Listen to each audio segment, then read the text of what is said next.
에게 그렇게 인사하겠습니다. 즐거운 명절 되세요. 한번 인사하겠습니다. 즐거운 명절 되세요. 저는 오늘 이 땅에 살아가는 하나님 나라, 이 땅에서 살아가는 하나님 나라라는 제목으로 하나님 말씀 증거하도록 하겠습니다. 한국 씨름판의 영원한 황제는 누구죠? 강호동입니까? 이만기입니까? 이만기 선수가 천하장사 10번을 했습니다. 10번을 하고 이제 은퇴를 하려고 했었는데 정점에서 은퇴를 하려고 보니까 한 가지 마음에 걸리는 게 있었습니다. 뭐냐면 이만기의 등장과 함께 이 민속 씨름이 국민 스포츠가 되었거든요. 이만기 씨가 스타성이 있었잖아요. 근데 자기가 은퇴하려고 하다 보니까 자기를 이을 만한 그런 스타성이 있는 후배가 없다는 것을 깨달았습니다. 그래서 이제 은퇴를 미루고 있었는데 자기 집에서 같이 어렸을 때 숙식하며 배웠던 강호동이라는 그 선수가 자기 앞에 나타났습니다. 강호동은 중학교 때 이만기 선수의 집에서 3개월 동안 그렇게 숙식하면서 배웠다고 하더라고요. 그래서 이만기 씨가 보기에는 이 강호동 선수는 그냥 햇병아리였습니다. 아직까지. 근데 이 강호동 선수에게 지고 말았습니다. 한편으로 너무 속상했지만 이 강호동 선수가 가지고 있는 실력과 스타성을 보고 나서 이제 자기가 은퇴해도 지속적으로 이 씨름이 흥행할 수 있다는 생각이 들었다고 합니다. 그래서 은퇴를 결심했다라는 인터뷰를 인상적으로 본 적이 있습니다. 오늘 본문에 보시면 이제 자신이 하셔야 되는 모든 일은 다 끝내고 하늘로 승천하시려고 준비하시는 분이 계십니다. 이분이 누구시죠? 바로 부활하신 예수님입니다. 이 부활하신 예수님은 이제 자신의 제자들에게 모든 것을 맡겨두고 떠나려고 하고 있습니다.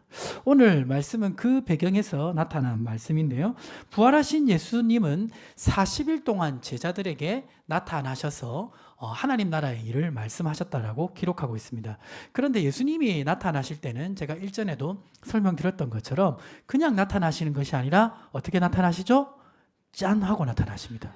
짠 하고 나타난다는 것은 문이 닫혀 있는 집에 중간에 갑자기 나타나신다거나 엠마오로 가는 그 길 노중에 갑자기 옆에 함께 걷고 계시거나 그리고 그 갈릴리에 가서 고기 잡으려고 갔는데 그 배 옆에 갑자기 나타나시거나 갑자기 나타나시는 거예요. 그리고 갑자기 사라지시는 거예요. 그러면서 40일 동안 예수님은 하나님 나라의 일을 이 제자들에게 알려주었습니다. 그런데 예수님을 바라보는 이 제자들은 놀랍지 않을 수가 없었습니다. 일단은 갑자기 나타났다가 사라지는 것도 놀라운 것이죠. 분명히 뼈와 살도 있고 함께 식사도 하는데 그 몸은 시간과 공간을 초월하는 몸이었습니다. 예수님의 몸은 놀라웠습니다. 예수님의 몸만 놀라웠던 것이 아니라 예수님의 인격도 놀라웠습니다. 이전에도 부활하시기 전에도 예수님은 죄가 있으셨습니까? 없으셨습니까? 여러분 죄가 없는 사람 본 적 있나요? 없죠. 예. 죄가 없는 사람 본 적이 없습니다. 그런데 죄가 없는 예수님의 인격은 그전에도 놀라웠습니다. 근데 부활하시고 나니까 또 달랐어요. 어떻게 달랐을까요? 부활하시기 전에 예수님은 피곤하면 쉬시기도 하셔야 되고 그리고 배고프면 배도 고프시고 그리고 슬플 때 눈물도 흘리시고 화가 나면 화도 내셨는데 부활하신 예수님은 인격이 그런 인격이 아니었어요. 인간의 연약함이 전혀 없는 인격이었습니다. 그래서 예수님의 이 몸과 예수님의 인격을 보는 제자들은 경이로움에 쌓일 수밖에 없었습니다. 예수님은 이 부활하신 몸을 보여주면서 장차 나타나게 될 하나님 나라가 어떤 것인지 제자들에게 말씀하셨는데요. 사도행전 1장 3절 말씀을 보시면 사도행전 1장 3절 말씀을 같이 한번 읽어보겠습니다. 그가 고난받으신 후에 또한 그들에게 확실한 많은 증거로 친히 살아계심을 나타내사 40일 동안 그들에게 보이시며 하나님 나라의 일을 말씀하시니라. 자, 하나님 나라의 일을 말씀하셨다고 하는데 저 하나님 나라는 하나님이 다스리시는 나라입니다. 예수님 시대에 이스라엘 백성이 생각하는 하나님의 나라는 예수님의 생각과 좀 달랐는데 이스라엘 백성이 생각하는 하나님 나라는 어떤 것이었냐면 이스라엘 백성 중에 항상 하나님의 뜻을 묻고 나라를 통치한 왕이 있었죠. 그 왕의 이름은 누굽니까? 다윗입니다. 그렇죠? 그리고 성전을 세워서 백성들이 항상 하나님께 예배하며 기도하며 살도록 만든 왕이 있습니다. 다윗의 아들 누구죠? 솔로몬입니다. 다윗과 솔로몬이 나라를 다스릴 때 하나님의 말씀대로 나라를 다스렸고 하나님이 함께 하시는 축복이 가득했습니다. 이스라엘 백성은 다윗과 솔로몬과 같은 이런 지도자들을 통해서 다스리는 나라가 바로 하나님의 나라라고 생각했습니다. 그래서 지금 로마의 압제 가운데 비록 있었지만 하나님께서 성경의 약속대로 선지자에게 하신 말씀대로 메시아를 보내주셔서 다윗과 솔로몬과 같은 그런 위대한 지도자가 나오기를 기대하고 있었습니다. 왜냐하면 그 지도자를 통해서 하나님의 나라가 이루어질 거라고 생각했기 때문입니다. 그래서 제자들은 예수님에게 이렇게 물었습니다. 사도행전 1장 6절 말씀을 우리 남성 성도님들 한번 읽어볼까요? 그들이 모였을 때 예수께 여쭈어 이르되 주께서 이스라엘 나라를 회복하심이 이때이니까 하니. 제자들은 실제적으로 국가 이스라엘이 로마에게 해방되는 그것이 하나님 나라라고 생각했습니다. 그런데 예수님이 생각하시는 말씀하시는 하나님의 나라는 제자들과 달랐습니다. 어떤 면에서 달랐습니까? 첫 번째, 예수님이 말씀하신 하나님 나라는 어떤 것이었습니까? 한번 같이 읽어보겠습니다. 저런 부활한 몸으로만 들어갈 수 있는 천국. 먼저 예수님이 말씀하신 하나님 나라는 예수님처럼 부활한 몸으로만 들어갈 수 있는 천국을 의미하는 것이었습니다. 40일 동안 동해 번쩍 서해 번쩍 하셨던 예수님은 하늘로 올려가셨습니다. 사도행전 1장 9절에 보니까 이 말씀을 마치시고 그들이 보는데 올려져 가시니 구름이 그를 가리어 보이지 않게 하더라. 예수님 어디로 가셨다고요? 하늘로 가시면 우리가 알고 있는 하늘은 파란 하늘, 하얀 구름이잖아요. 그렇죠? 그 하늘로 올라가면 그 위에 뭐가 있습니까? 우주가 있죠. 그럼 예수님 우주로 가신 겁니까?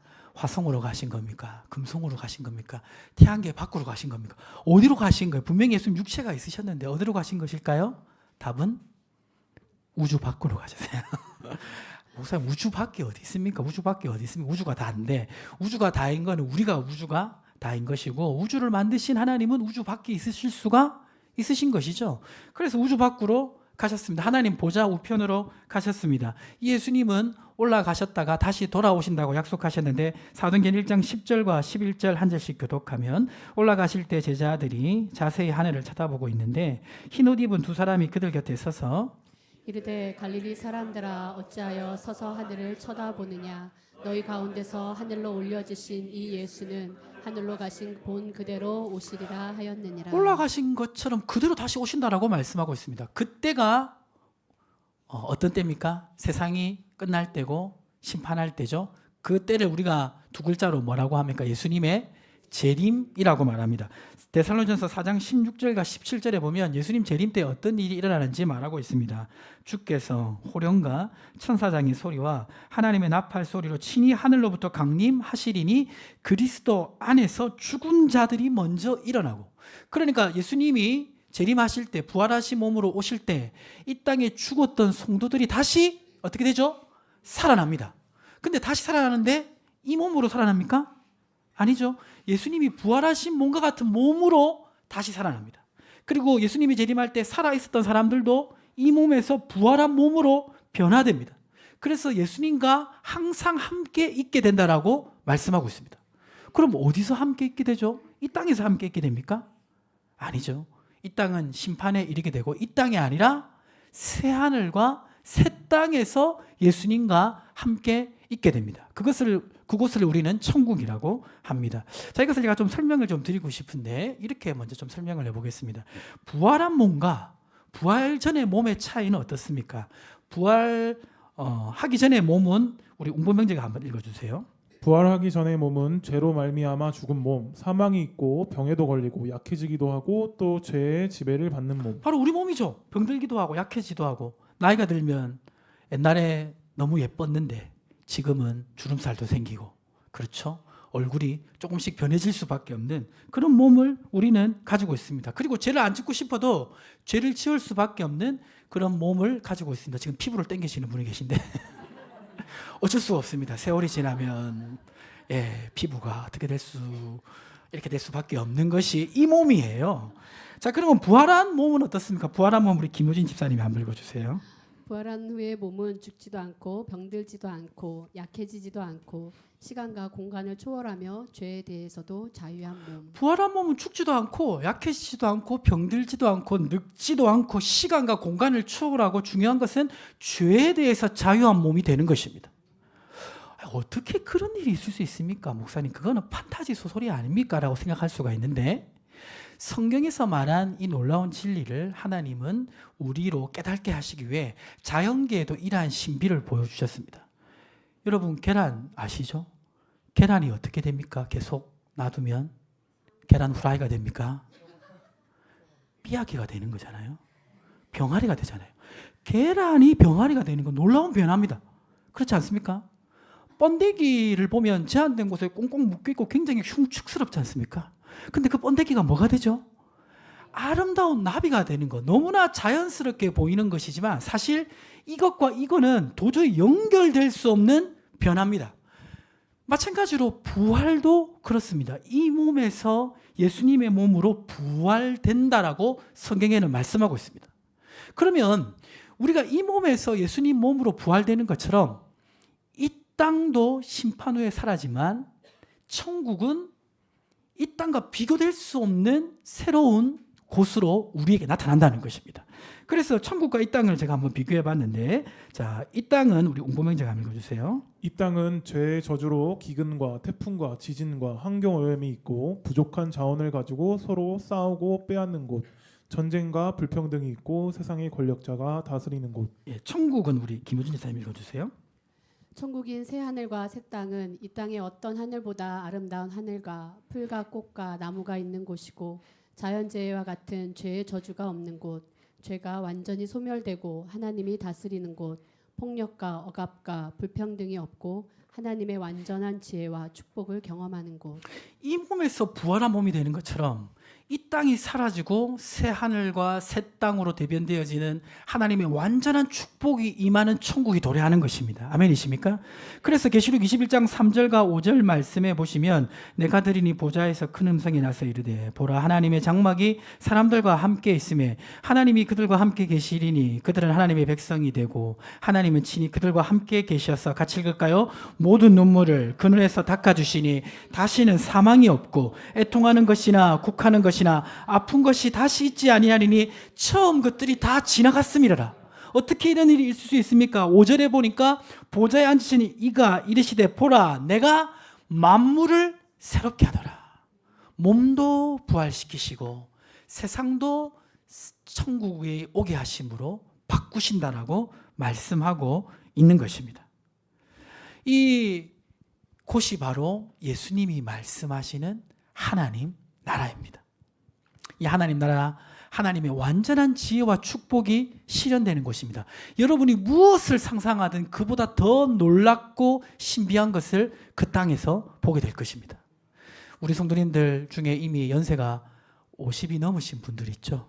예, 이분들은 지금껏 달려온 시간보다 조금만 덜 달리시면 이곳에 들어가게 됩니다. 지금 나이가 25세 정도밖에 안 되신 우리 청년들은 4분의 1 끊었어요. 이제 4분의 3만 더 달리면 됩니다. 많이 남은 것 같죠? 금방 갑니다. 지금 70이 이제 넘으시는 시점에 오신 분들은 4분의 3을 달리셨어요. 조금만 더 달리시면 이 놀라운 축복을 받게 됩니다. 누가 개똥밭에 굴러도 이승이 더 낫다고 말했습니까? 천국의 가장자리가 이 땅의 펜트하우스보다 낫습니다. 이것이 진리입니다. 명절에 보시면 연세 많으신 부모님 보면 마음이 좀 아프시죠? 이분들에게 전해줘야 될 기쁜 소식이 무엇입니까? 바로 이 천국 복음을 전해야 될 줄 믿습니다. 성경에 기록된 가장 놀라운 기적이 뭐냐면 죽은 자가 살아나는 기적이잖아요. 죽은 자가 살아나는 기적이 이제 크게 요한복음에 보면 나사로를 살리셨습니다. 그렇죠? 그리고 사도행전에 보면 베드로가 도르가라는 선행을 많이 하는 여제자를 살렸습니다. 나사로와 이 여제자가 살아났을 때 나사로의 그 누나였던 마르다와 마리아 엄청 기뻐했습니다. 그렇죠? 그리고 이 도르가가 살아났을 때 주변에 많은 성도들이 위로받았습니다. 근데 살아난 것은 너무나 놀라운 기적인데 살아난 사람 입장에서 보면 굉장히 황당스러워요. 천국에 있다가 지금 이 땅으로 끌려온 거잖아요. 얼마나 당황스럽습니까? 그래서 그런지 그 성경에 보면요, 살아난 사람이 말한 얘기가 없어요. 나사로 아무 얘기도 안 합니다. 도로 가도 아무 얘기를 안 해요. 그 심정이 이해갑니다. 왜 불러내가지고 또 죽어야 되잖아요. 그렇죠? 베드로후서 3장 12절과 13절에 보면 이렇게 기록되어 있습니다. 한 절씩 교독하면 하나님의 날이 임하기를 바라보고 간절히 사모하라. 그날에 하늘이 불에 타서 풀어지고 물질이 뜨거운 불에 녹아지려니와 우리는 그의 약속대로 의가 있는 곳인 새하늘과 새 땅을 바라보도다. 예수님은 부활하신 몸으로 새하늘과 새 땅에서의 삶이 어떤 건지 자기 몸으로 보여주시고 또 말씀하시면서 앞으로 오게 될 하나님의 나라에 대해서 말씀하셨습니다. 그리고 그 나라를 사모하며 살도록 제자들에게 말씀하셨습니다. 말씀을 준비하다 생각해 보니까 이 하나님 나라에 들어가는, 천국에 들어가는 삶이 얼마나 복된 것인가 생각해 보았습니다. 우리가 그 명절에 고향에 갔다 오면 어떻습니까? 고향에 가면 부모님도 뵙고 그리고 친구들도 보고 고향에 갔다 오면 힘을 얻잖아요. 그렇죠? 나의 고향이고 내가 돌아갈 곳이고 내가 왔던 곳이고 나를 지지해주고 격려해주는 사람이 있는 고향은 우리에게 힘을 줍니다. 근데 우리에게는 영원한 본향이 있습니다. 그곳에는 부활하신 예수님이 계시고 이 땅에서 예수님 믿고 살았던 성도들이 그곳에 있고 그리고 내가 이 땅에서 지금은 못 보지만 함께 신앙생활했던 믿음의 선배, 동역자들이 그곳에서 우리를 기다리고 있습니다. 그냥 기다리고 있는 것이 아니라 이미 승리하신 예수님과 올림픽 경기에 보면 마라톤 선수가 이제 1등선을 남겨놓고 힘들게 뛰어가고 있을 때 결승 골인 지점에 보면 그 1등 선수를 기다리는 많은 관중들이 기다리고 있잖아요. 그런 것처럼 그 나라에서 우리를 기다리고 계신 줄 믿으시기 바랍니다. 이것을 생각하면요, 마음속에 힘이 납니다. 위로가 됩니다. 우리는 승리했고 이제 이 땅에서 내가 해야 될 일이 무엇인지 더욱더 집중하며 살아갈 수가 있습니다. 최선을 다해서 이 땅의 일을 마치고 그리고 그곳에 들어가리라, 이런 다짐을 할 수가 있는 것입니다. 이게 바로 예수님이 말씀하시는 하나님의 나라입니다. 두 번째 예수님이 말씀하신 하나님의 나라는 어떤 것입니까? 같이 한번 읽어볼까요? 성령을 통해서 이 땅에서 선포되는 하나님 나라. 예수님은 이제 부활하셔서 승천하시고 앞에서 말씀드렸던 것처럼 이제 도래하는 완전한 하나님의 나라가 이제 오실 때까지, 올 때까지 하나님 보좌 우편에서 기다리고 계실 것입니다. 그런데 제자들은 여전히 이 땅에 남아 있잖아요. 이 땅에 남아있는 제자들에게 해야 될 일을 말씀하시는데 그것이 사도행전 1장 4절에서 5절에 기록되어 있습니다. 한 절씩 교독하면 사도와 함께 모이사 그들에게 분부하여 이르시되 예루살렘을 떠나지 말고 내게서 들은 바 아버지께서 약속하신 것을 기다리라. 요한은 물로 세례를 베풀었으나 너희는 몇 날이 못되어 성령으로 세례를 받으리라 하셨느니라. 예수님이 이제 제자들을 남겨두고 가야 되는 상황입니다. 이 중요한 상황 가운데 아주 중요한 말씀을 하셨습니다. 성령으로 세례를 받으리라. 성령으로 세례를 받는다는 것은 무엇입니까? 우리가 세례 받을 때 보통 보면 요새는 약식으로 그냥 손에다가 이렇게 물을 찍어서 이렇게 세례를 하는데 원래 세례 받을 때 어떻게 합니까? 강 속에 들어가잖아요. 물이 온몸에 흠뻑 젖습니다. 마찬가지로 성령으로 세례받는다는 것은 성령의 충만, 성령의 지배를 의미합니다. 이 성령은 누구의 영입니까? 하나님의 영입니다. 성령이 임한다는 것은 하나님의 통치가 그 사람에게 임한다는 증거입니다. 마태복음 12장 28절 우리 청년들만 같이 한번 읽어볼까요? 그러나 내가 하나님의 성령을 힘입어 귀신을 쫓아내는 것이면 하나님의 나라가 이미 너희에게 임하였느니라. 그래서 성령이 임한다는 것은 하나님의 나라가 사람의 마음속에 이 땅에서 임한다는 그런 의미가 있습니다. 그런데 죄인들은 하나님께 갈 수도 없고 하나님 영이 임할 수도 없는 사람들이잖아요. 그런데 사람들에게 어떻게 성령이 임할 수가 있습니까? 베드로전서 2장 24절에 보면 친히 나무에 달려 그 몸으로 우리의 죄를 담당하셨으니 이는 우리로 죄에 대하여 죽고 의에 대하여 살게 하려 하심이라. 그가 채찍에 맞음으로 너희가 나음을 얻었나니. 예수님께서 우리 대신 십자가에서 죽으시고 부활하심으로 우리 죄를 용서해 주시고 하나님 앞에 우리가 얻어야 될 모든 의를 이루어 주셨습니다. 그래서 우리가 죄인이지만 우리 속에 하나님의 영이 임하게 되는 것입니다. 그래서 요한복음 3장 5절에 보면 예수께서 대답하시되 진실로 진실로 내게 이르노니 사람이 물과 성령으로 나지 아니하면 하나님 나라에 들어갈 수 없느니라. 반대로 말하면 성령으로 나면 하나님 나라에 들어갈 수 있게 되는 것입니다. 그래서 이렇게 한번 정리해 봤습니다. 같이 한번 읽어볼까요? 최종적으로는 완성된 하나님 나라는 예수님의 재림 때에 이루어지지만 성령께서 임하신 사람을 통해 하나님 나라가 이 땅에서도 증거되고 선포됩니다. 최종적으로 완성된 나라는 부활한 후에 들어가지만 이 땅에서도 죄악 세상 가운데 죄인들이 살아가는 삶 속에서도 성령이 임하시게 되면 이 땅에서 하나님 나라가 선포되고 증거된다는 것입니다. 그 모델이 누굽니까? 바로 예수님입니다. 요한복음 3장 34절에 보면 예수님의 영업 비밀이 소개되어 있는데요. 자, 한번 읽어볼까요? 이는 하나님이 성령을 한량없이 주심이니라. 우리는 예수님이 당연히 하나님의 아들이니까 이 땅에서 능력 있고 거룩한 삶을 사셨지라고 생각하지만 그게 아닙니다. 예수님은 우리와 똑같은 연약한 인간의 약점이 있었지만 그럼에도 불구하고 이 땅에 놀랍게 하나님 나라를 선포하며 사셨던 그 이유는 예수님께 성령이 한량없이 부어지셨기 때문입니다. 그래서 예수님은 마귀의 유혹에도 41일 굶주린 그 상황 속에서도 하나님의 말씀을 어기지 않고 지키셨습니다. 그 분의 심령 속에는 죄가 들어갈 자리가 없었습니다. 왜냐하면 성령의 지배 가운데 성령의 성품이 예수님을 다스리고 있었기 때문입니다.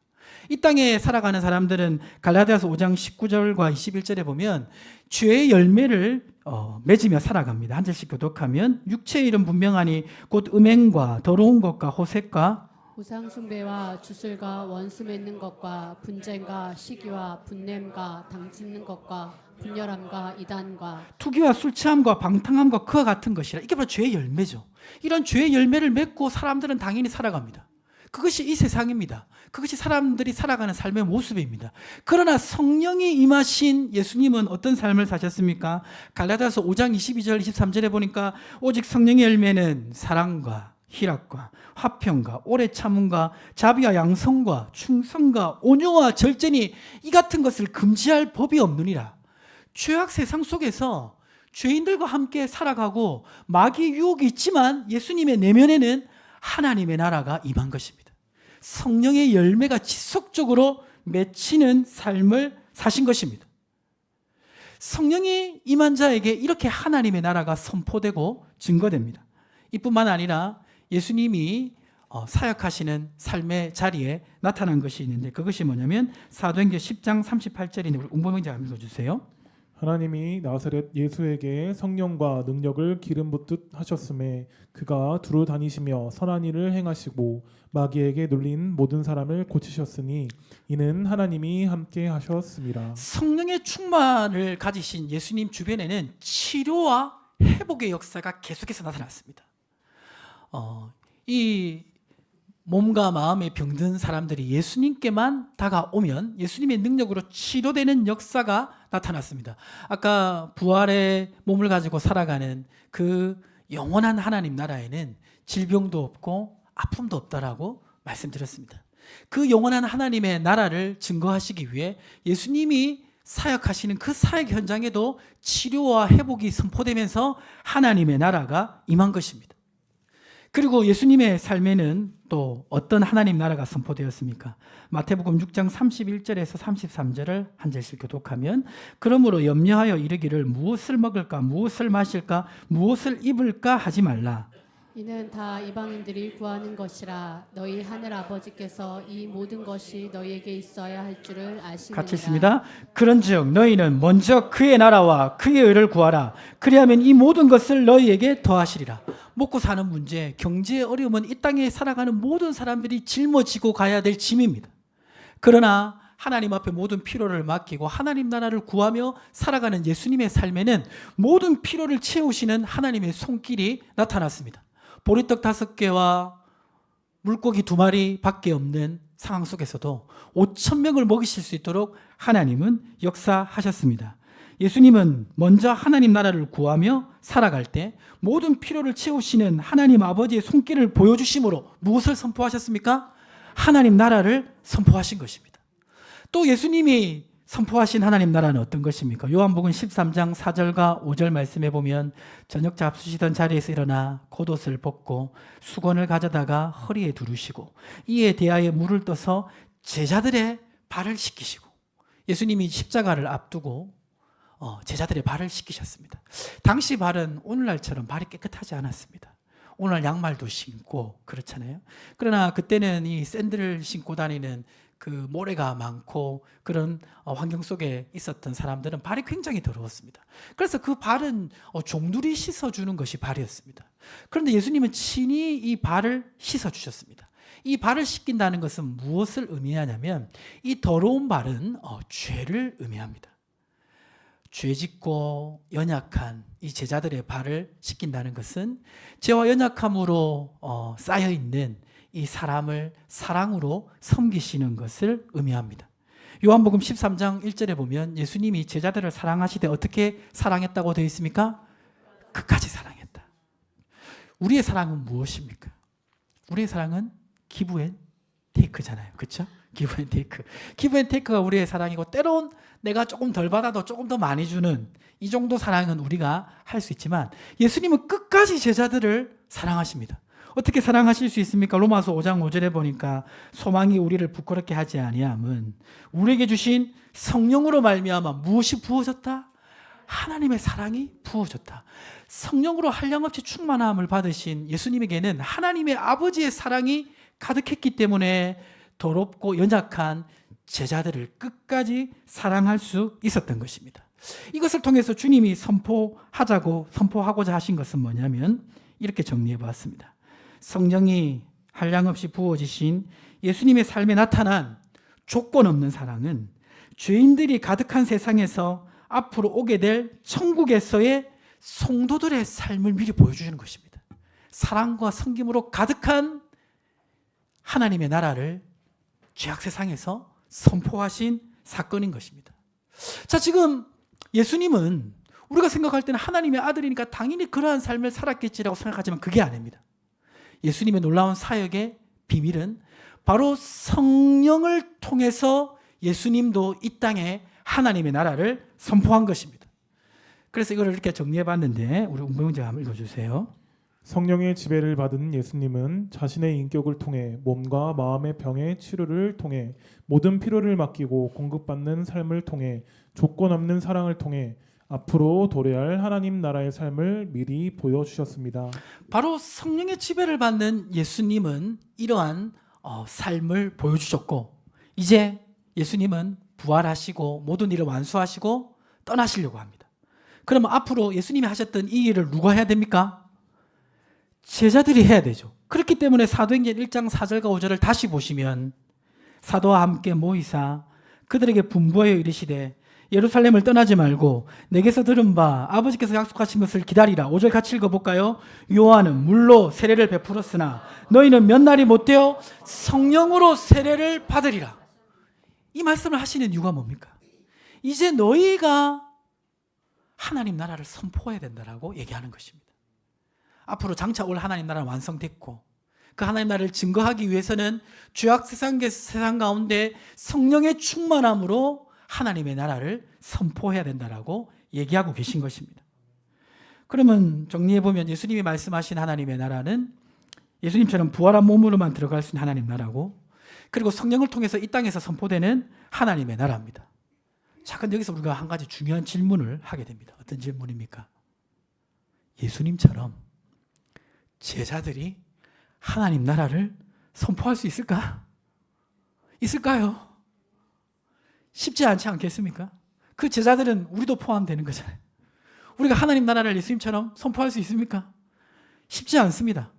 근데 예수님 뭐라고 말씀하십니까? 사도행전 1장 8절 같이 한번 읽어보겠습니다. 오직 성령이 너에게 임하시면 너희가 권능을 받고 예루살렘과 온 유대와 사마리아 땅끝까지 이르러 내 증인이 되리라. 성령이 임하시면 권능을 받고 증인이 될 수 있다라고 말씀하고 있습니다. 실제로 이 어부들, 이 연약한 제자들은 성령을 받고 권능을 통해 예수님의 제자들이 되었습니다. 증인이 되었습니다. 그 기록이 어디 나와 있습니까? 사도행전에 나와 있습니다. 그래서 오늘부터 사도행전 말씀을 들으면서 우리도 이러한 선포를 할 수 있기를 주는 축복합니다. 근데 목사님 말씀을 들어도 할 수 있을까? 이런 생각이 들 수 있을 것입니다. 그런데 아까 제가 그런 얘기를 했죠. 예수님도 그냥 자연스럽게 한 게 아니라 예수님의 사역의 비밀, 영업 비밀이 있다라고 했죠. 그게 뭡니까? 성령이 임하시니까 되는 것입니다. 사실 제가 78년생이거든요. 예, 78년생이면 40대 중후반입니다. 그렇게 안 보이시죠? 예, 웃음의 의미는 뭡니까? 예, 그렇게 보인다, 더 보인다, 뭐 이런 의미일 수 있는데, 그런데 제가 지금 여기 목회자로 여러분 앞에 서 있지만 저도 20년 전으로 돌아가면 청년이었어요. 청년으로 목사님 말씀 듣는 그런 사람이었습니다. 그런데 지금 제가 말씀을 선포하고 있잖아요. 그렇죠? 제가 청년 때 그 열심히 섬기시던 그 누나들이 계신데 한 저보다 3살, 4살 많은 누나들인데, 그러니까 이제 74년생 이 정도 되시죠. 그분들이 같은 청년이고 누나인데 지금은 교회 권사님들이 되기 시작했습니다. 예. 청년과 권사님의 이 그 단어가 주는 무게감은 엄청나게 다르죠.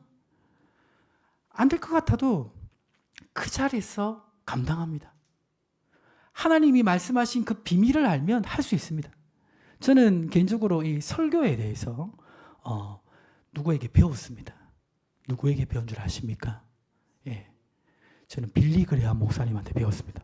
아니, 목사님 언제 거기 제자로 가서 배웠습니까?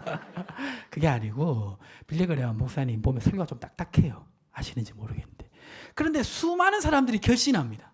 그 영업 비밀을 공개하셨는데 뭐라고 말씀하셨냐면, 빌리 그레함 목사님은 성구 인용을 엄청 많이 한대요.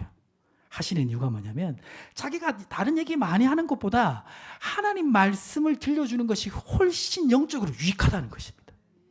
그걸 제가 배워가지고 우리 성도님들이 좋아하실지 싫어하실지 모르지만 대한민국 교회에서 가장 예배 시간에 성경 말씀을 많이 듣고 있습니다. 깨닫게 되니까 그 자리에서 감당할 수가 있는 것입니다. 사도행전에 보면 이 제자들이 놀라운 사역을 감당하는 것을 보게 됩니다. 사도행전 2장 42절과 44절과 45절에 보면 이 제자들이 성령을 받고 가르침을 받아 기도하기를 힘쓰고, 또 45절에 보니까 어떻게 합니까? 재산과 소유를 팔아 각 사람의 필요를 따라 나눠주고. 사람은 본질적으로 이기적이잖아요. 그러나 성령이 임하시니까 죄악의 성품이 아니라 성령의 지배받는 성품으로 바뀐 것을 보게 됩니다. 사도행전 2장 42절과 43절에 봐도 지금 그들이 사도의 가르침을 받아 서로 교제하고 떡을 떼며 오로지 기도하기를 힘쓰니라. 사람마다 두려워하는데 사도들로 말미암아 무엇이 많이 나타났습니까? 지금 사도로 하니까 굉장히 있어 보이는데 이 사도가 얼마 전에 어떤 사람들입니까? 예수님을 배반했던 제자들이에요. 그러나 성령을 받자 기사와 표적이 많이 나타나는데 이 기사와 표적이 가장 많이 나타나는 것 중에 하나가 치료입니다. 뭔가 회복이 치료되는 놀라운 역사가 초대교회 가운데 나타났습니다. 그리고 사도행전 4장 33절과 35절에 보면 초대교회에 놀라운 부흥이 일어났고 서로의 필요를 채워주는 역사가 일어나니까 34절에 보니까 어떤 사람이 없었다고 되어 있습니까? 가난한 사람이 없었더라. 물론 예수님이 행하신 것처럼 오병이의 기적과 같은 그것과는 좀 다르지만 공동체 안에서 서로의 연약함을 짐으로 가난이 사라지는 역사도 일어나게 된 것입니다. 그래서 사도행전의 기록은 바로 성령을 받아서 하나님 나라를 선포한 제자들의 기록입니다. 오늘부터 사도행전 말씀을 우리가 배워가면서 우리의 삶 속에서도 이러한 놀라운 하나님의 선포가 일어나기를 주님의 이름으로 축복합니다. 하나님 아버지 감사합니다. 오늘 이 땅에서 살아가는 하나님 나라라는 설교 제목을 통하여 어떻게 우리가 하나님 나라를 선포하며 살아갈 수 있는지 배웠습니다. 하나님, 제자들도 우리와 같은 연약한 사람들이었지만 하나님 성령을 받자 권능을 받고 하나님 나라를 선포하며 살아가는 그 장면을 보게 됩니다. 우리도 사도행전을